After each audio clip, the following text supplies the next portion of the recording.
Bueno, ¿qué tal? ¿Todo bien? Eso espero. Ahora les traigo un nuevo video, en este caso es un resumen de historia, más precisamente de la década infame, del cual se nos tomará prueba este viernes, o sea, el 17 de septiembre. Y haciendo la aclaración de que no soy profesor, claramente me puedo equivocar y probablemente lo haga. Y el Word va a estar en la descripción con todo el resumen. Puedo comenzar. Ok, primero comencemos con Uriburu. Este fue el primer presidente de facto por medio de un golpe cívico-militar. Era cívico ya que muchos civiles conservadores estaban a favor de este golpe militar. En 1930 fue mediante una alianza militar conservadora contra los irigoyenistas. Pero dentro de esta alianza había muchas diferencias que salieron a la luz una vez en el poder.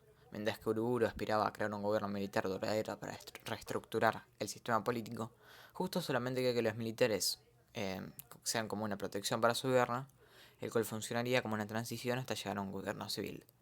Uriburu pretendía eliminar el voto secreto de los partidos políticos y reformar la constitución con el fin de llevar a Argentina a un régimen autoritario y corporativista. Con esto último se refiere a tomar representaciones de la gente por medio de corporaciones como la iglesia, los sindicatos o las fuerzas armadas, antes que partidos políticos o la participación electoral. De este modo, la opinión de la gente se remite a las corporaciones y lo que ellos consideren. La LCA, la Legión Cívica Argentina, es donde se nucleó el sector nacionalista de la derecha. Estos se organizaban en grupos paramilitares, es decir, militares no oficiales.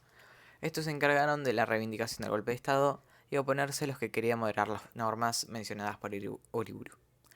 Pero una gran parte de la derecha no estaba de acuerdo con los ideales de Uriburu, por lo que se pusieron del lado justo para volver a elecciones antes de 1916, las cuales no eran fraudulentas. Ante esta presión de la derecha, en 1931, Uriburu tuvo que convocar elecciones presidenciales.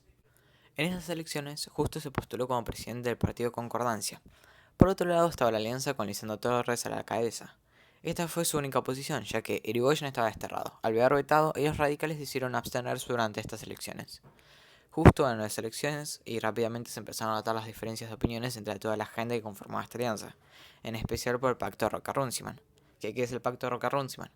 Es un tratado que establecía que Inglaterra le seguiría comprando carne argentina a pesar de la crisis, pero esta podía reducir la cantidad cuanto lo considere necesario y sería exportado en su gran mayoría por frigoríficos extranjeros, que el 15% se llevaría en frigoríficos argentinos, solamente el 15%, y aún así este 15% se llevaría en buques ingleses. Esta medida fue vista casi como subordinación y un neocolonialismo, y además de todo lo dicho, el dinero recaudado sería puesto de nuevo en Inglaterra, ya sea mediante compra de productos británicos, pago de deudas o lo que sea que provenga de Inglaterra. Además, las empresas inglaterras obtenían un trato preferencial debido a este acuerdo. Ok.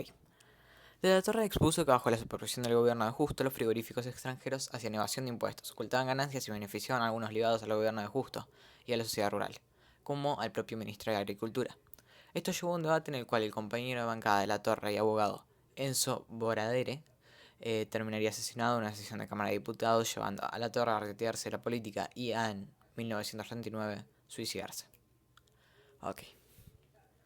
Desde 1931 hasta 1943 se mantuvieron en el poder los conservadores por medio de métodos fraudulentos, ya sea secuestrando libretas, falsificación de actas o usando libretas de muertos.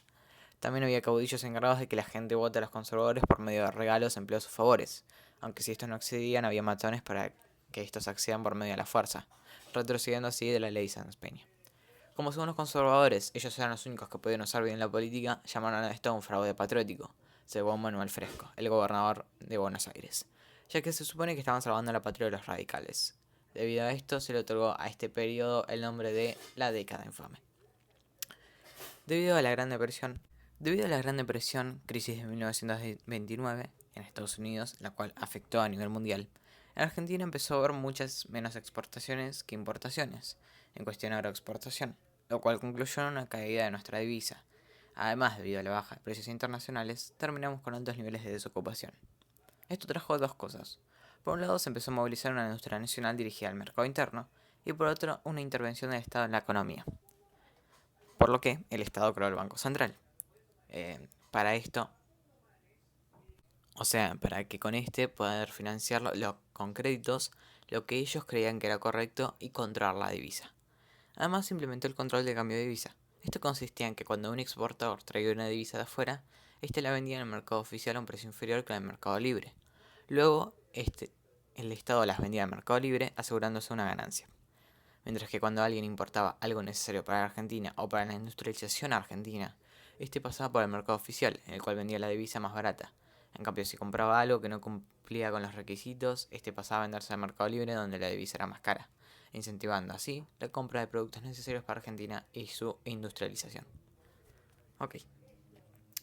En este contexto de crisis mundial y bajos precios de exportación, se crearon unas juntas reguladoras, encargadas de comprar productos en el exterior a precios muy bajos y exportarlos nuevamente, o sea, revenderlos. También es importante recalcar que las intervenciones del Estado casi no se dieron a nivel social. Apenas comenzaron en 1935, pero fueron muy pocas. Y en cuanto a los más desfavorecidos, ni siquiera se dieron. Ok. Empezó el apogeo por el mercado interno y ya no tanto por la agroexportación. A partir de la década del 30, la industrialización recibió un gran impulso, debido a que, gracias a la crisis mundial, disminuyeron las exportaciones tanto en precio como en cantidad, lo cual hizo que nos quedáramos con menos divisas, por lo que tuvimos que reducir las importaciones también. Esto incentivó la industrialización, dando paso a la llamada industrialización por sustitución de importaciones, un concepto muy importante, la ICI, por lo cual el mercado interno comenzó a ser nuestra principal fuente de consumo, además de, como vimos en la página anterior, por la penalización de comprar productos de afuera que ya se producían acá, la cual pasó de ser con fines recaudatorios a ser un apoyo por parte del Estado en la industrialización nacional. Esta industria se centralizó en Buenos Aires sobre todo, ya que aquí había mucha mano de obra, acceso a los puertos, un vasto mercado y buenos caminos de transportes. Igualmente este sistema trajo problemas, ya que nuestro país tenía máquinas tecnológicamente atrasadas respecto a lo de los países centrales, por lo que nuestra productividad era bastante baja en comparación con los de los países centrales. Este sistema seguía sujeto a las exportaciones, ya que el capital de bienes necesario para la producción era importado, por lo que necesitaba divisa. Y este es un dato importante, seguimos sujetos a las exportaciones, seguimos necesitando productos de afuera. Ok, la Segunda Guerra Mundial, aunque a primera vista parecía que nos traería ventajas, ya que con los países de Europa bajarían los precios de sus... La Segunda Guerra Mundial, aunque a primera parecía que nos traería ventajas, ya que los países de Europa bajarían los precios de sus exportaciones, ya que estos dependían de su situación bélica. Esto trajo consigo que bajan las importaciones para nuestra industrialización, que, como había dicho antes, estas todavía eran dependientes de las importaciones. Además, Estados Unidos, a manera de represalia por no ayudarlo en la guerra, nos prohibió la compra de materiales para industrializarnos, por lo que la maximización de nuestras ventajas se hicieron con las mismas maquinarias ya existentes colapsadas por tanto que le pedía en lugar de poder comprar nueva tecnología. O sea, estaban sobrecargando las máquinas viejas para tratar de alcanzar la demanda del mercado. En el marco en el cual toda la industrialización se centraba sobre todo en Buenos Aires y el litoral, la gente del resto del país empezó a migrar hacia estos lugares, fenómeno que se conoció como migraciones internas. Estos también se debían a que la crisis de 1929, dejada por Irigoyen, había dejado a mucha gente sin trabajo, por lo que decidieron migrar hacia estos lugares en busca de oportunidades. Este fue el comienzo de una concentración demográfica en lugares como Buenos Aires, Córdoba o Rosario. Por otra parte, estas ciudades no estaban preparadas para albergar a tanta población, por lo que empezaron a haber más villas miserias, fenómeno que empezó debido a la crisis pero que se aceleró allí. Hay problemas de vivienda. Estas se construían cerca de estaciones ferroviarias con materiales muy precarios, y usualmente el baño estaba afuera y sin agua. Por si no fuera poco, los integrantes del interior del país eran usualmente descalificados para los trabajos, ya sea por su color de piel o por sus costumbres. Ok. Ahora, volviendo un poquito atrás, el Partido Obrero pasó por diversos cambios hasta la década del 30. Gracias a la caída de Uriburu y los cambios económicos por la industrialización y el modelo ICI, el gobierno de Uriburu se había visto doblegados ante la crisis, despidiendo a los líderes sindicales, volviendo atrás los cambios realizados por este partido, y con sus líderes terminando desterrados, fusilados, encarcelados o torturados. Uriburu solo toleraba que existían partidos obreros siempre y cuando este esté centralizado y ligado al Estado. Debido a esto se conformó en 1930 la CGT, Confederación General del Trabajo, que centralizaba a todos y se unió al gobierno de acuerdo a las condiciones dictadas por Uriburu. De esta manera se mantuvieron afuera los anarquistas y comunistas, mientras que los socialistas y sindicalistas tenían conflictos internos en la CGT, ya que los sindicalistas estaban de acuerdo con el gobierno y quedaban ajenos a las políticas partidarias, o sea, política dividida en partidos, mientras que los socialistas estaban más ligados a una política partidaria y rechazaban al gobierno democrático, ya que parecían no darle mejoras a sus trabajadores. Esto terminó en la división de la CGT en 1935, Por un lado, una más socialista y por otro lado, una más sindicalista que empezó a quedar al margen. La mejora económica a mitad de la década benefició al Partido Obrero, resultando en la creación de nuevos sindicatos, principalmente comunistas y socialistas, y huelgas que terminaron en mejoras para los trabajadores. Ok, ahora pasemos a el nacionalismo. El nacionalismo es un sentimiento elevado a favor de la nación. La ideología nacionalista que había empezado a arraigarse en Argentina en la década del 20 recibió un gran impulso en la década del 30, por su estallido en Europa de la mano del nazismo y fascismo. Este se vio de la mano de dos corrientes distintas en Argentina. Por un lado había una de distintos intelectuales, de los cuales podemos destacar a Leopoldo Lugones. Este estaba más ligado a las ideas del fascismo y era más de derecha. Querían derrocar la democracia, imponer las jerarquías claras en la sociedad y retomar el ejército como una fuerza para defender el Estado y el orden, mientras que la otra corriente se veía representado por la Forja, Fuerza de Orientación Radical Joven Argentina, formada en 1935. Esta era nacionalista y antiimperialista. Esta era irigoyenista radical, estaba en contra del pacto Roca-Runciman.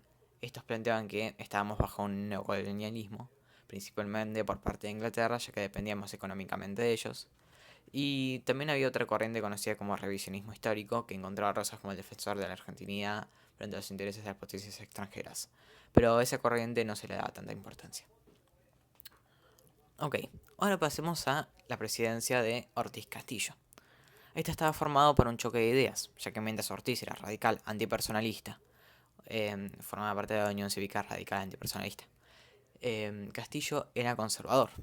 Ambos llegaron al poder gracias al fraude, pero Ortiz no quería seguir haciendo fraude, por lo que anula cualquier elección que sospeche que tenga fraude. Pero Castillo, al ser conservador, quería seguir haciéndolo, el fraude patriótico. Por lo que cuando muere Ortiz, todo lo que éste había hecho para quedar anulados todos los fraudes, Castillo, el cual era su vicepresidente, y cuando Ortiz muere a causa de una enfermedad, queda al mando, eh, se queda perdido. Sus colegas tenían miedo que, al haber perdido el voto popular, les pase algo malo, por lo que Castillo recurre a los sectores militares más nacionalistas, los cuales les piden un apoyo en la siderurgia y seguridad nacional, ya que se quería liberar de la dependencia de importaciones, ya que estaban en un contexto de Segunda Guerra Mundial, por lo que se creó la Dirección de Fabricaciones Militares, a cargo del general Sabio, para crear material bélico. Igualmente este gobierno termina sufriendo un golpe de estado, lo que le pone fin a la década infame. En 1939 comenzó la Segunda Guerra Mundial. Argentina mantuvo su neutralidad en este conflicto. Estados Unidos, en 1941, luego de sufrir un ataque por parte de Japón, llamó en su ayuda a todos los países latinoamericanos, los cuales acudieron en su ayuda. Todos excepto Argentina, el cual aún así se quedó al margen, ya que al mantener comercio con Inglaterra provocó que éste pueda entrar y salir a Europa sin problemas y no fuera blanco de ningún país. Estados Unidos se enojó por esto y nos puso una sanción económica. Estos nos prohibieron la exportación de armamentos a nuestro país, lo que provocó miedo en los sectores militares. Además, los partidos políticos se empezaron a entremezclar con los partidos a nivel mundial, ya que lo acusaban a Castillo de ser neutral por estar a favor de Alemania y los opositores a este querían meterse para dejar del lado de la neutralidad. Ok. Castillo convocó elecciones en 1943, donde se postuló como sucesor a Patrón Costas. El sector nacionalista que lo apoyaba a Castillo no le gustó la candidatura de Costas, el cual era un conservador de derecha, terrateniente, por lo que le dieron la espalda en un punto en el cual los oficialistas empezaron a considerar una intervención para no tener que volver a la política de depender de los extranjeros. Entonces la OU, o sea, Grupo de Oficiales Unidos, realizó el golpe de Estado en 1943 que daría fin a la década infame, dando paso a Arturo Rawson, el cual fue destituido después de 3 días por decir estar a favor de los aliados, que era una alianza de la Segunda Guerra Mundial en contra del eje.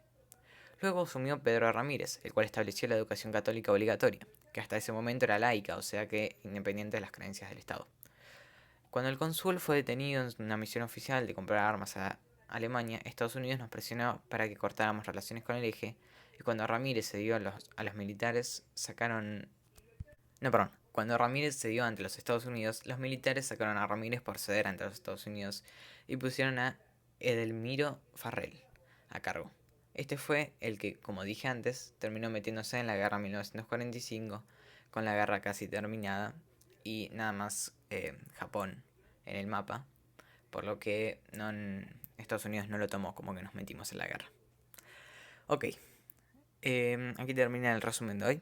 Espero que les haya gustado, espero que les haya servido. Les deseo suerte en la prueba. Recuerdo que el Word con todo lo que dije, por si no se entendió algo, por si me trabé o lo que sea, está abajo en la descripción. Así que nada de eso. Un saludo y nos vemos.